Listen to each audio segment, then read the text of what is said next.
মাসুদ কামাল ভাই, আপনি আসলে একটি প্রশ্ন যে স্থানীয় সরকার নির্বাচন যে আগে চাচ্ছেন জাতীয় নাগরিক কমিটি এবং জামায়াতে ইসলাম বিশেষ করে বড় রাজনৈতিক দলের মধ্যে, আপনি এই বিষয়টাকে কিভাবে দেখেন? আবার একই মানে বিপরীতমুখী অবস্থানে আছেন বিএনপি, তারা কোনোভাবেই স্থানীয় সরকার নির্বাচন জাতীয় নির্বাচনে আগে চায় না। আপনি কিভাবে দেখেন পুরো বিষয়টা? আমি আসলে ফুয়াদ ভাইয়ের কথাগুলো শুনতেছিলাম, ওনার বিকল্প যুক্তিরও শোনার আগ্রহ আছে, শুনতে চাই পক্ষে বিপক্ষে দুটাই।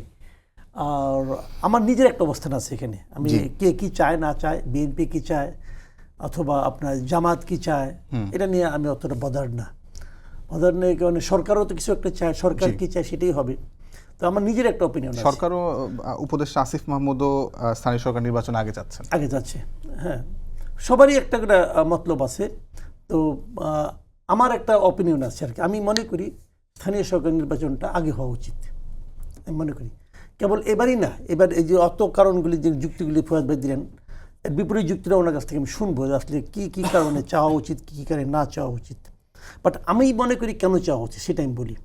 দেখেন, গত 16 বছর ধরে, 16.5 বছর ধরে একটা আন্দোলনের মাধ্যমে শেখ হাসিনা সরকারের কিন্তু পতন ঘটেছে।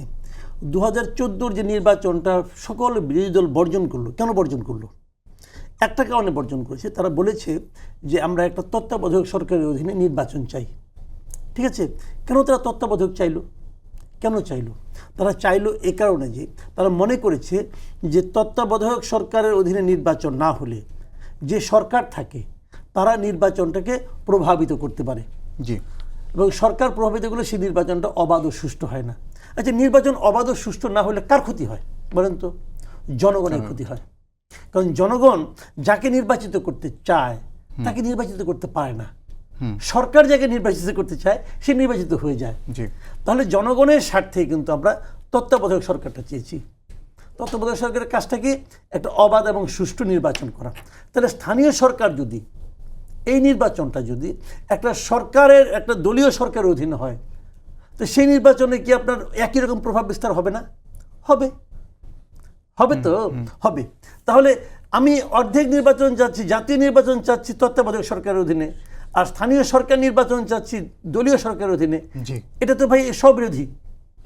আমি মনে করি বাংলাদেশে যতদিন পর্যন্ত জাতীয় সংসদ নির্বাচন তত্ত্বাবধায়ক সরকারের অধীনে হবে, ততদিন পর্যন্ত স্থানীয় সরকার নির্বাচনও একটা তত্ত্বাবধায়ক নির্দলীয় সরকারের অধীনে হওয়া উচিত।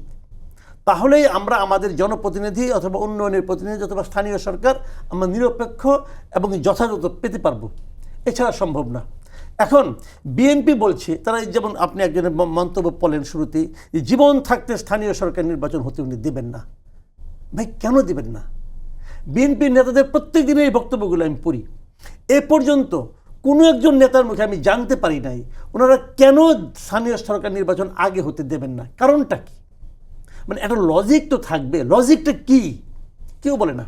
লজিকটা কি বলেন দেখি, কি লজিক তার বলছেন? মানে ফুয়াদ ভাই নিশ্চয়ই ওই সবাই ছিলেন যে ঐক্যমত কমিশনের যে সভা, সেখানে বেরিয়ে কিন্তু বিএনপি পন্থী অনেক নেতা, বিএনপি এবং 12 দলীয় জোটের পক্ষ থেকে বলা হয়েছিল যে এই মুহূর্তে যদি স্থানীয় সরকার নির্বাচন দেওয়া হয় তাহলে দেশে একটি গৃহযুদ্ধের মতো পরিস্থিতি তৈরি হবে। কেন হবে? যদি স্থানীয় সরকারের গৃহযুদ্ধ হয় তাহলে তো জাতীয় সংসদ নির্বাচনের সময় আরেক গৃহযুদ্ধ হবে।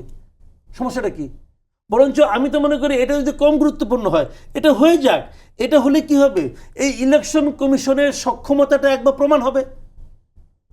কোনটা বেশি ইম্পর্টেন্ট? বেশি ইম্পর্টেন্ট জাতীয় সরকারটা।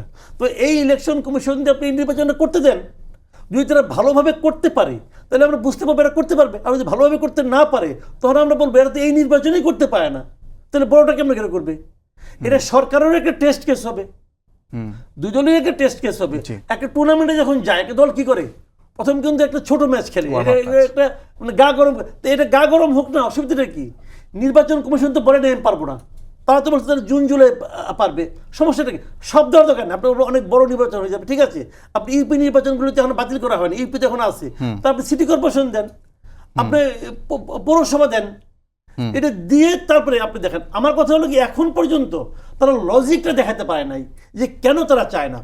মোদ্দা কথা হলো, আমি যদি বলি আবার অনেকে মন খারাপ করবে, মোদ্দা কথা হলো ইলেক্টেড হয়ে যাওয়ার পর বিএনপি মনে করতেছে তারা ইলেক্টেড হয়ে যাবে, তারা মনে করতেছে তারা সরকার গঠন করবে, তারপরে তারা মনোনয়ন বাণিজ্য করবে।